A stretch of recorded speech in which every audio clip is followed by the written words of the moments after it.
Hi, everyone, and welcome to the Family Writing Journey. I'm Michael. I'm Sunny. And I'm Matthew. We're a dad, a mom, and a teenage son. We each recently took up fiction writing. We're definitely not experts, but we hope you'll enjoy hearing about our journey and maybe get inspired to start your own. Hi, everyone, and welcome back to the Family Writing Journey. On today's episode, we'll be talking about story, and at its sort of basic level, what is the focus of your story? And for our purposes, when we say we're talking about the focus of your story, we're going to divide it up into a couple of basic sections.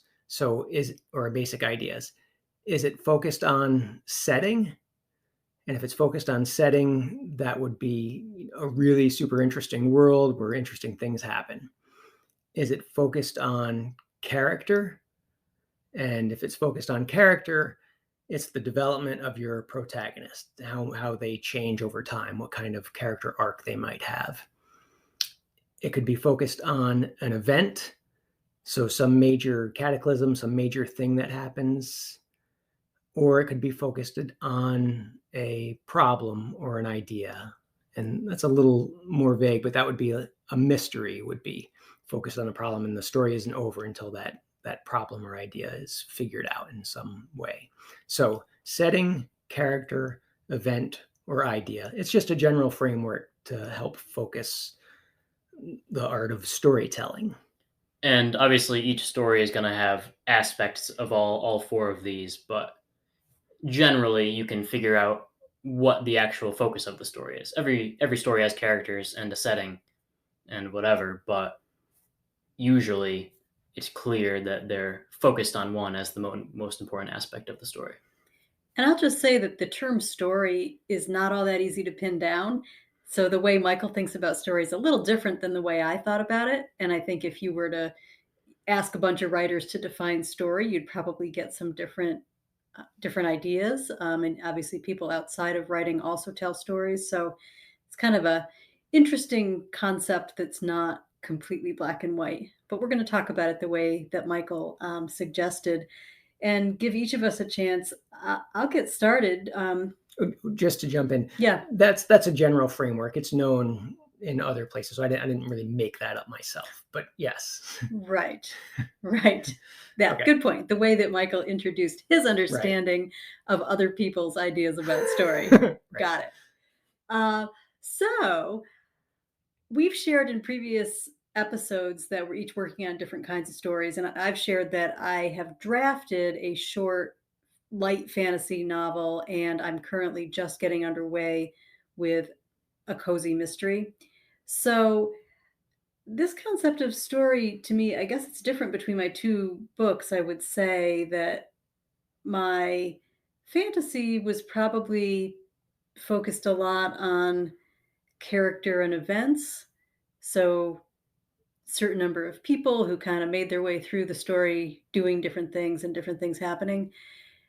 And I guess I would say that at least so far, my mystery is a little bit more focused on the problem because it is a mystery and there's a a very concrete thing that happens that's a problem and has to be solved. And then I would also say to some extent character. And I guess we can talk about the extent to which some of that's related to genre and some of it's just related to the way that I'm telling those particular stories. For me, I am in the process of still starting my second book. So my first book, I think, was a setting sort of story or setting or world because it's also a fantasy book, like your first one, Mom. Mm-hmm. And sort of setting an event because there's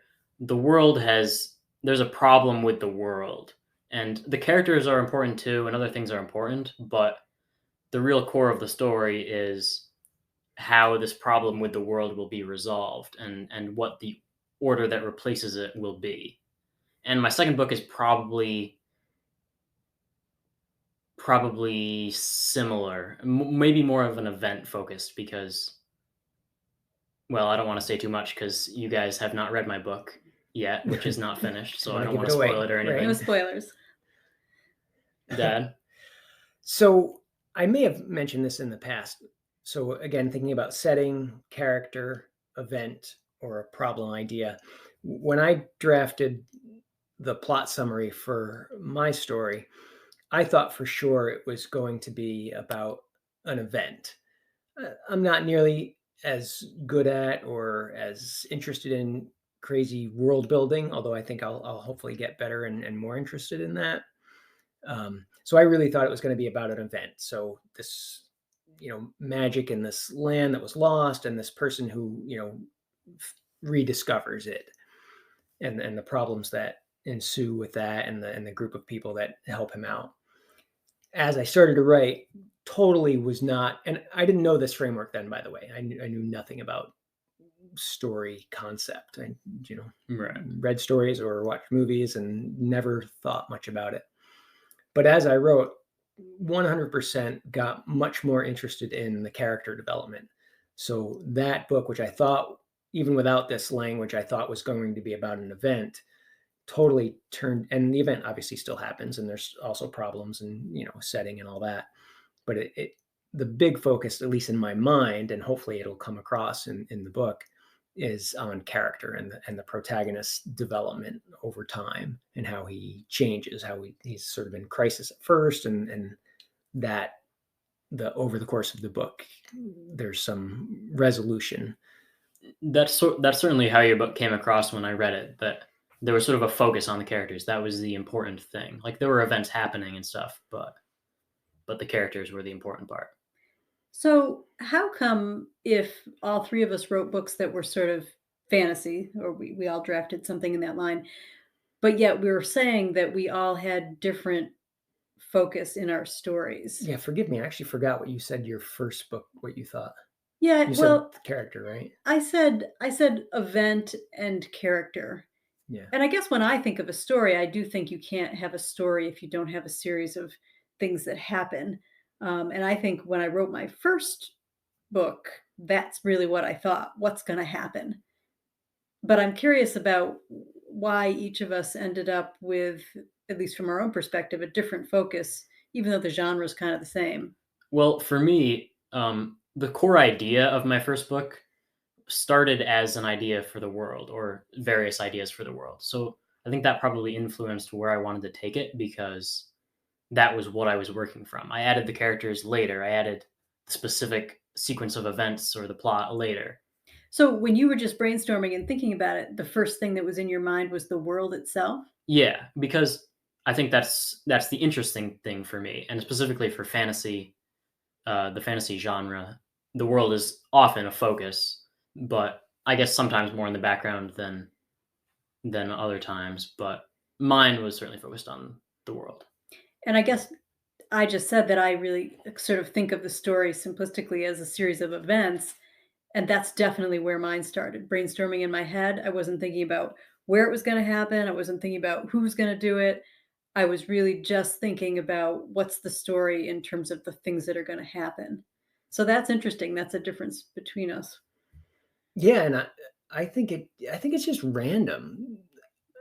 I don't know. I clearly don't have enough experience to know for sure, but I feel like for me, I started out thinking more along the lines of the events that happened, Hmm. because that just made the most sense to me. And I think it just, the muse hits or whatever.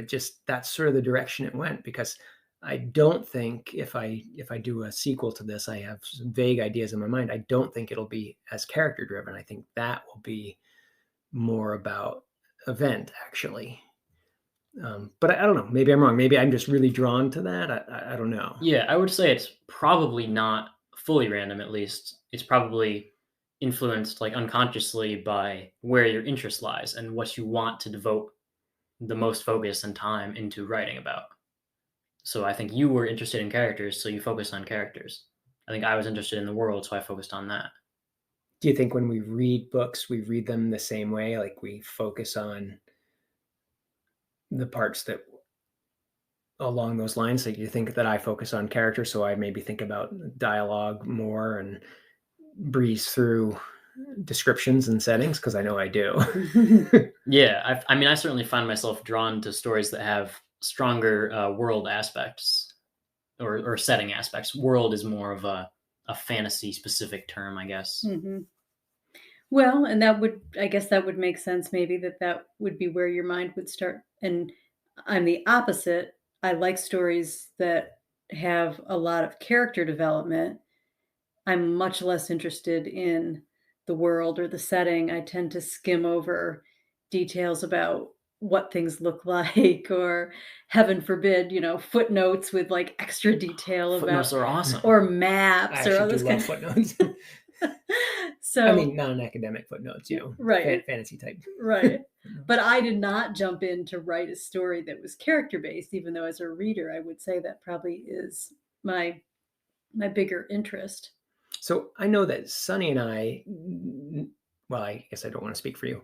I put no thought into the type of story, really, just generalities, and how to do a nice job with storytelling. But you, Matthew, are sort of more in this world. Did you put any thought into it, or? Not really. My ideas just sort of came together, and I was like, oh, I'll write a book about this, this, and this. And it just sort of happened like that. I think I had a little more awareness of maybe the types of stories and different things like that, just because I had been in sort of like a reading world for a while where I listen to people talk about that. Yeah, and I think you have followed some authors online and you've done a little bit of online kind of stuff yourself. So I do feel like you probably came into this whole project more informed by far than your dad and I. I never really had given any thought to storytelling as a concept. I'd never really thought about what I liked to read. I just liked to read, but I never really went deeper than that.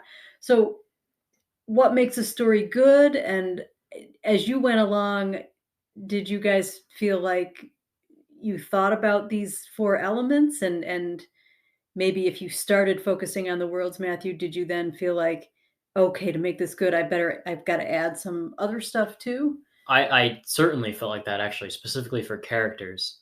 I think characters were the aspect of storytelling that I had the hardest time with, like figuring out how to make characters that were realistic and relationships that were compelling is something that I don't really think that I succeeded at, and something that I definitely have to work on.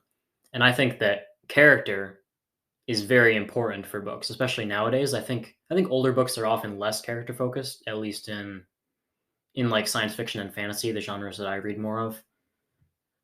But I think character is very important now.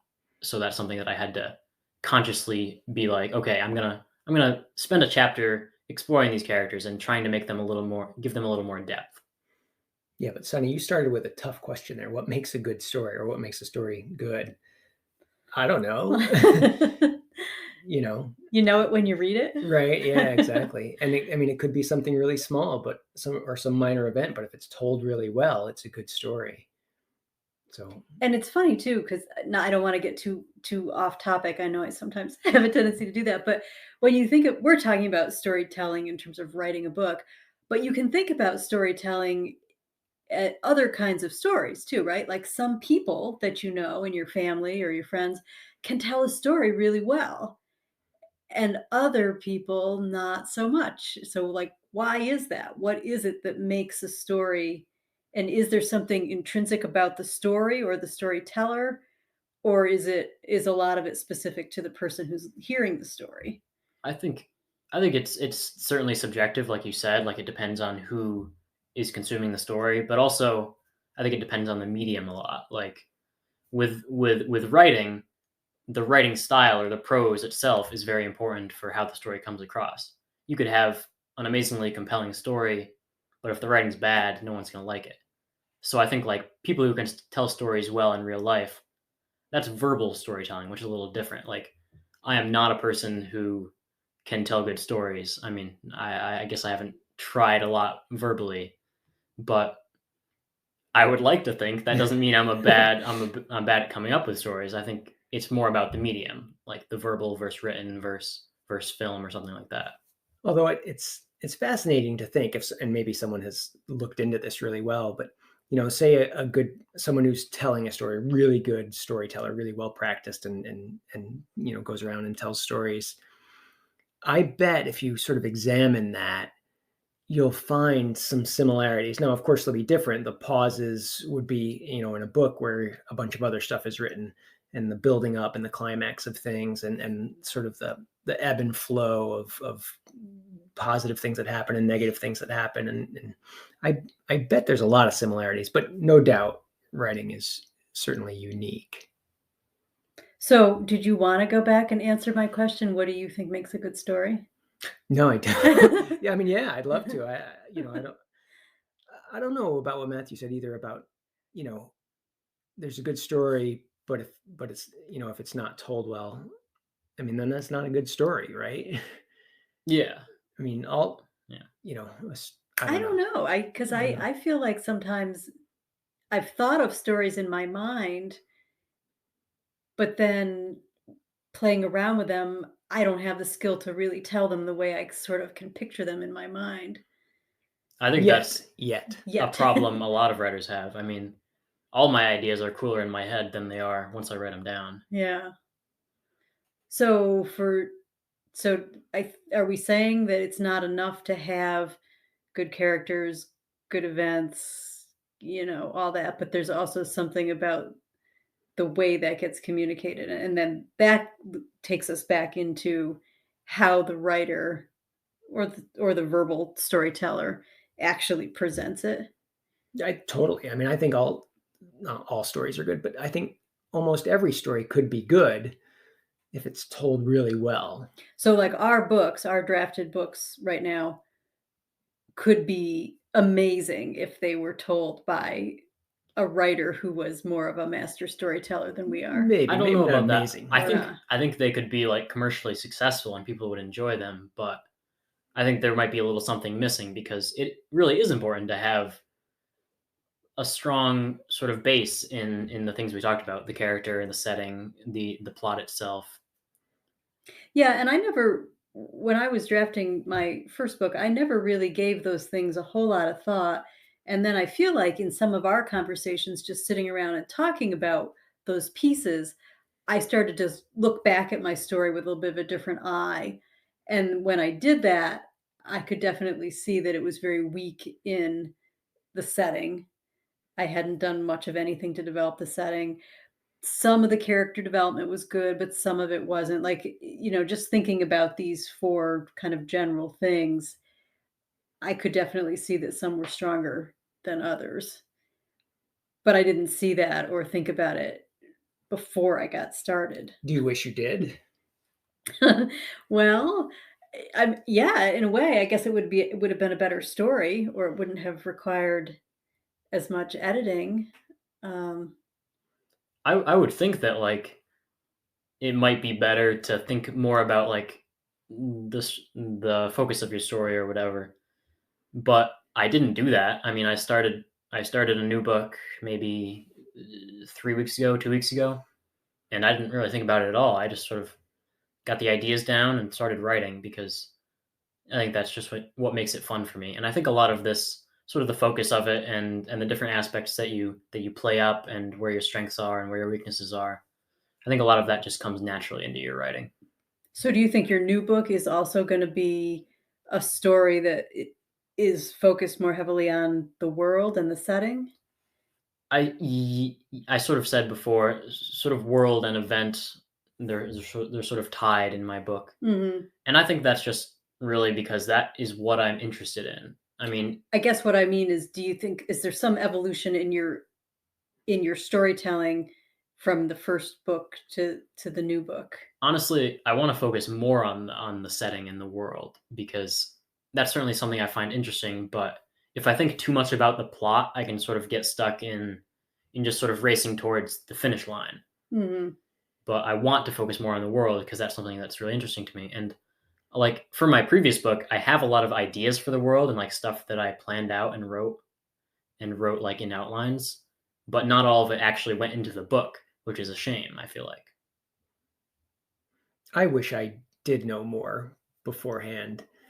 And, with a little bit of knowledge now, again, I know, I'm sure I've mentioned this, but, I read books subtly differently now, and I watch movies subtly differently now, thinking about the storytelling in them. And I think that's great. And I hope that I will be able to say, I think I'm going to try to write a story or a book focused on an event, focused on setting, focused on something else, and at least have somewhere in my mind, even like say you're getting sort of stuck with your writing, which I haven't really had that problem yet, but just sort of thinking, okay, well, what do I really want to be focusing on here? And if I had some background thought preliminarily, that might make it a little bit easier. I don't know. Well, and it seems like you have been the one of the three of us who has been the most committed to actually improving your work, and really Matthew will say that you're always sending us podcasts to listen to, or I don't know, I feel like you're the one of us who is taking the development of your own work most seriously. I don't know. Not that because Matthew's great, but I just feel like you and I are writing a little bit more still just kind of for fun. Yeah, that's how I try and think of it, because if I don't think of it like that, I think if I thought more like you, Dad, where I was thinking about improving and always getting better and looking to the future of what I would do with my work, I think that would be a lot less fun, and it would be hard to find the motivation to do it, maybe. Yeah, that said, I truly do think your way is likely better, because you always say just write more, and you've written a lot more words than me, even since I started. So yeah, I don't know, that's just how I roll right now, but and it's kind of a balance. It's cool to learn all this stuff about how to make your writing better, but you also can't get so bogged down that it paralyzes you from actually doing it. Because sometimes I'll I know we've listened, all three of us, to a number of different podcasts, and checked out websites and books about writing, and there's like so much great stuff that people know. Yeah, you can get lost, but you can only take in so much of it. Stuff that people think. I think there's no such thing as like true, like, factual advice for writing. It's all just what works for one person. Right, that's true. And it might work for you too, but it's not necessarily, not everything is going to be beneficial. Right, but that's true. But if you spend a few days or a few weeks gathering in all these thoughts and all this expertise and everything, it can be great, but it can also, so like you asked the question, did I wish I had known more about storytelling or the elements of it or some of that before I wrote?